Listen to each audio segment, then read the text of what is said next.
It's the Real News Network. I'm Sharmini Perez coming to you from Baltimore.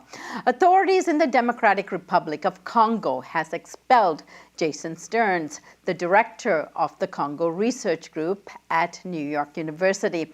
He was expelled after he published a report linking Congo's army to the massacre of civilians. Stearns was also quoted in a Bloomberg article about the Panama Papers concerning the holdings of the president's sister, Janet Kabila.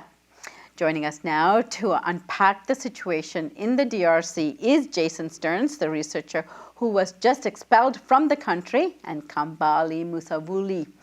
Jason Stearns is CIC Senior Fellow and Director of the Congo Research Group at New York University, as I said, and he's also a former coordinator of the UN panel of experts on the Congo.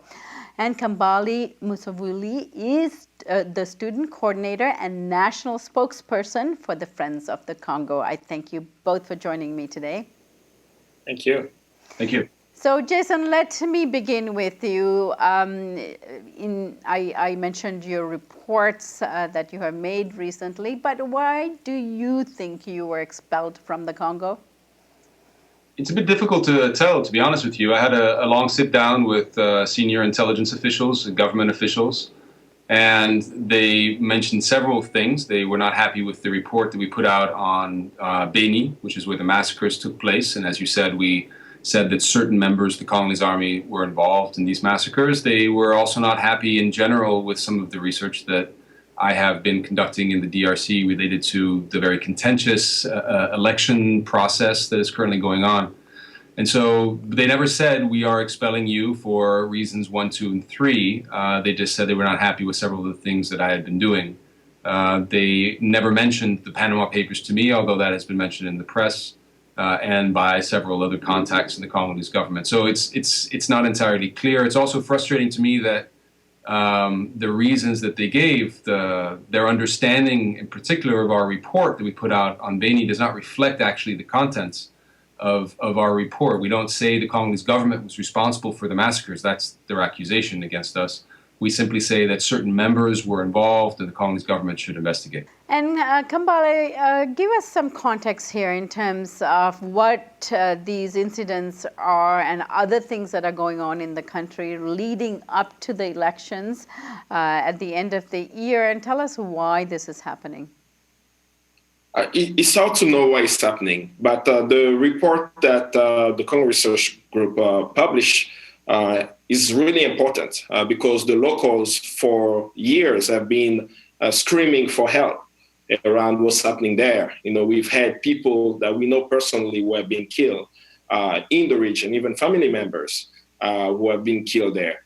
Every time killings have happened in and around Beni, every time the local population has always shared with us that they do not believe that this is being committed by a rebel group called ADF, the Ugandan rebel group in the Congo, who some people connect them to Islamic extremists. So to see the report coming and saying, yes, we do have crimes committed by ADF, but now all those crimes being committed there is being committed by ADF. The Congolese, some Congolese soldiers are implicated in those killings. And just to even make it even much more personal, a colleague of mine with whom we co-founded the website benilubero.com was just assassinated 3 weeks ago, where 4 soldiers of the Congolese army came where he was at 1 a.m. at night and shot him dead. And his last word was, "Why are you killing me?" From what we hear there. So the killing has been targeted. The people have called for investigation of those killings, but there's been a lack of political will on the part of the Congolese government to really investigate what is happening. And this is a symptom of a government that lacks legitimacy, that because of the lack of legitimacy of the government, they are perpetuating the conflict for 4 reasons I'm going to put out. One, there is a lack of trust on the part of the Congolese population. I mentioned there is a lack of political will to address the issue on the part of the Congolese government. As you can see, they use military force against population and protesters in the Congo, not the same force to actually stop the rebel group. And there is a lack of capacity to integrate former rebels into the Congolese army. And the last one that I would say that is really a symptom of this government is the lack of leadership to exercise authority in those territories where we see now even local communities are mobilizing security forces, and they are also perpetrating the conflict. Now, Jason, the Constitution as it stands prohibits Kabila from running for another term. So obviously all these incidences that we are talking about is really a lead up to that. Is there any possibility that the extension can be done in terms of his ability to run again in an election can be done by way of a constitutional amendment like other countries have done? So I think that, first of all, to set the context a little bit, the elections that are supposed to be held at the latest, the results are supposed to be made available at the latest by December this year, so Kabila could step down. These are extremely critical for the consolidation of peace in the Congo. These would be potentially the first time ever in the Congo's history that there would have been a democratic, peaceful transfer of executive power. The first time ever a president, a standing president, would stand down after democratic elections and hand over to another president. That's the context, and I think given the fact the country is coming out of 2 decades of war, that's an extremely important moment for the country. That's just to give you the context. It's now clear that it is almost impossible, given to the numerous delays in the electoral process, for elections to be held by the end of this year in a transparent fashion the way they're supposed to be. The main contention, the main problem here is that the electoral rolls, the voting register that includes all of the names of the people who are supposed to vote, needs to be revised and redone. It's chock full of irregularities, and that's going to be very difficult to do by the end of this year. And so we're looking at an extension, we're looking at a prolongation.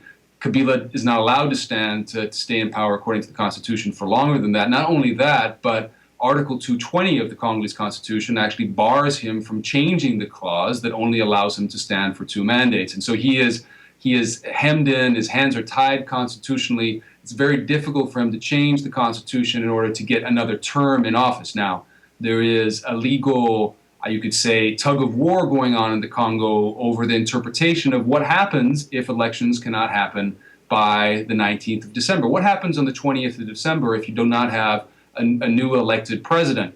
The allies of President Kabila say that the Constitution says that he can stay in power until a new president is elected. The opponents, and I would say the preponderance of legal analysts in the Congo, say that no, in fact, he is bound to step down then, and it would then be the president of the Senate who would take over, and their elections would have to be held at the latest 90 days afterwards. And so we're in this phase now of turmoil, of legal haranguing, of infighting within both the ruling coalition as well, in particular with the opposition. Very uncertain where this is all going to end up. And Kambale, what options do the Congolese people have in terms of their elections, and is there a way in which they can be voiced in terms of, upholding the Constitution here? The Congolese people have been very active to let the current government know their dissatisfaction. We can look at last year in January 2015, where young Congolese mobilized in the capital city of Kinshasa to stop the Congolese government, for specifically the parliament, for introducing an electoral law that would have made it almost impasse, that would have made Kabila stay for longer. They wanted to introduce a law that would call for a census before the presidential election. But the people went to the streets. Hundreds, to say thousands, went to the streets and shut down the city for about 2 weeks. So seeing that, it's clear that the people are rising up and will continue to do so. They did the same earlier this year with different activities taking place. Soccer games, Congo winning, letting the president know that we know that your mandate is over, and mobilizing more. The challenge that the people are going to face is they're facing a regime that's not afraid to kill its own people.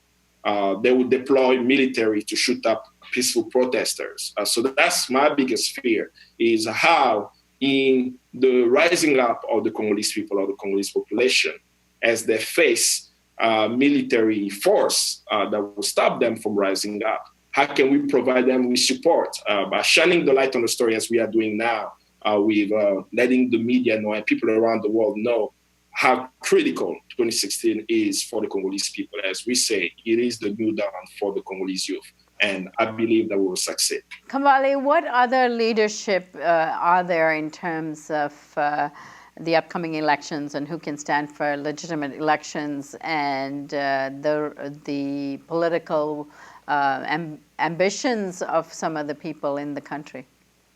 Yeah, you're asking me a very difficult question to name names of people who can lead the country. Believe more so in the process. We need to have a transparent process. I'm seeing it in the United States, where we have Bernie Sanders and Hillary Clinton going out speaking to the American people about why they should be president of the United States. Similar things need to happen. We have politicians on the ground who are active, but I want to see them go to villages. I want to see them go to communities in the Congo talking to the people about why they should support them. So we're still fighting to have that process. There are leaders in Congo, but they have an unfair advantage as the system has some hurdles that may make it hard for representative government. But we can achieve that. Jason Stearns, Kambale, Musavuli, thank you so much for joining us today. And we'll keep following this story, and I hope you join us. And Jason, I hope you sort out your visa and return as soon as possible. Thanks for joining us. Thank you. And thank you for joining us on the Real News Network.